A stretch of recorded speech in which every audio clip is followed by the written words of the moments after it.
नमस्कार, मैं अभयराज आपका हुनरबाज पत्रकार में स्वागत करता हूं। पीएम नरेंद्र मोदी की शैक्षिक योग्यता और डिग्री पर अक्सर ही सवाल उठते रहते हैं, तो वहीं दूसरी तरफ सही भी लगता है कि जनता का हक है कि वो जाने कि उनका पीएम कितना शिक्षित है, उनकी शिक्षा क्या है, शैक्षिक योग्यता क्या है। साल 2016 में तो जैसे मोदी जी की क्वालिफिकेशन को लेकर बवाल ही मच गया था। फिर भी आज तक ये साफ नहीं हो पाया है कि आखिर पीएम मोदी कहां तक पढ़े लिखे हैं या फिर क्या जो डिग्री उनके पास है वो फर्जी है या फिर असली। अप्रैल 2016 में तत्कालीन सीआईसी ने दिल्ली विश्वविद्यालय और गुजरात विश्वविद्यालय को निर्देश दिया था कि वो पीएम मोदी की डिग्री के बारे में दिल्ली के मुख्यमंत्री अरविंद केजरीवाल को जानकारी दें।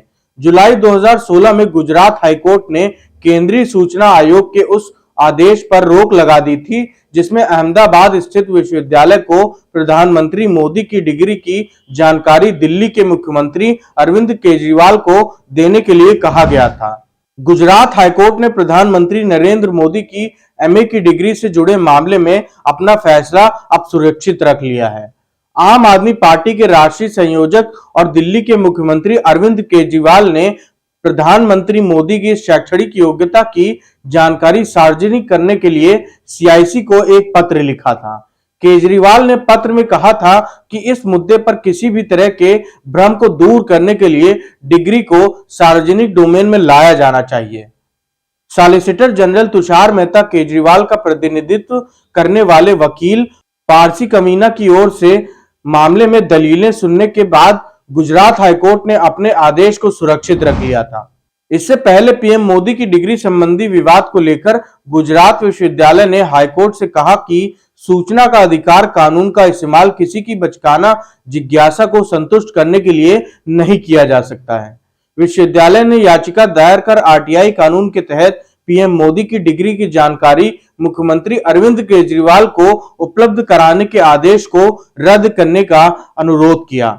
केंद्रीय सूचना आयोग के 7 साल पुराने आदेश का पालन नहीं करने के लिए आरटीआई अधिनियम के तहत दिए गए अपवादों का हवाला देते हुए गुजरात विश्वविद्यालय की ओर से पेश सॉलिसिटर जनरल तुषार मेहता ने तर्क दिया कि केवल इसलिए कि कोई सार्वजनिक पद पर है, कोई व्यक्ति उनकी ऐसी निजी जानकारी नहीं मांग सकता जो उनकी सार्वजनिक जीवन गतिविधि से संबंधित नहीं है। तुषार मेहता ने दलील दी कि प्रधानमंत्री की डिग्री के बारे में जानकारी पहले से ही सार्वजनिक रूप से उपलब्ध है और विश्वविद्यालय के पूर्व में अपनी वेबसाइट पर विवरण भी पेश कर दिया गया था। उन्होंने दावा किया है कि आरटीआई का उपयोग विरोधियों के खिलाफ तुच्छ हमले करने के लिए किया जाता रहा है। हालांकि केजरीवाल की ओर से पेश वकील ने कहा है कि प्रधानमंत्री की डिग्री की जानकारी सार्वजनिक तौर पर उपलब्ध नहीं है, जैसा कि मेहता दावा कर रहे हैं। वहीं अरविंद केजरीवाल की तरफ से पेश वकील ने फेडरल ब्यूरो ऑफ इन्वेस्टिगेशन यानी एफबीआई की तरफ से पूर्व अमेरिकी राष्ट्रपति डोनाल्ड ट्रंप और मौजूदा राष्ट्रपति जो बाइडेन के आवासों की तलाशी का भी जिक्र किया और कहा कि कोई भी कानून से ऊपर नहीं हो सकता है। दोनों पक्षों की दलीलें सुनने के बाद न्यायमूर्ति वीरेंद्र वैष्णव ने याचिका पर अपना फैसला सुरक्षित रख लिया है। ऐसे में अब देखना होगा कि इस याचिका के फैसले को सुरक्षित रखने के बाद गुजरात हाईकोर्ट का क्या फैसला आता है और क्या पीएम मोदी की डिग्री पर जो राज की बात लगातार विपक्ष करता आया है उससे पर्दा हटेगा या नहीं। धन्यवाद।